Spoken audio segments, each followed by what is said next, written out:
وقف کر دیں، ان کلمات پر ہم آیت لگا دیں، تو ان کلمات کو ہمارے علاقے میں، میں یہ نہیں کہتا کہ سب جگہ ایسا پڑھا جاتا ہے، سب ایسا پڑھاتے ہیں، ایسا نہیں ہے بالکل بھی،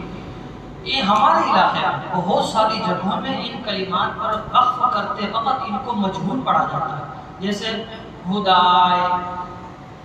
مثوائے، محیائے، عصائے،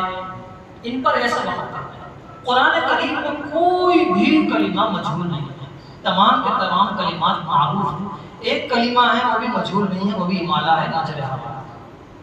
یہ چار اس طرح کے اور بھی کلمات قرآن میں نکل جائیں گے، یہ تو مثال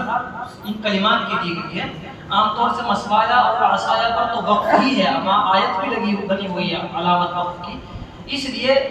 ہم اس کو مجہول پڑھ دیتے ہیں۔ عصائے، محیائے، مثوائے، احیائے، یہ بھی ایک کلمات، تو ان کلمات کو ہمیں ہر حال میں معروف ہی پڑھنا چاہیے۔ معروف پڑھنے کا طریقہ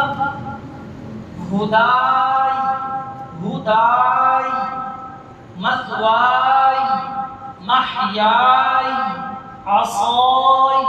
آپ حضرات نے اس کا طریقہ سمجھ لیا ہوگا، وہ طریقہ نہیں ہے ہدائے، محیائے، مثوائی۔ اور جو چیز آپ حضرات کے سامنے بیان کی گئی ہے ان کلمات سے متعلق، یہاں بہت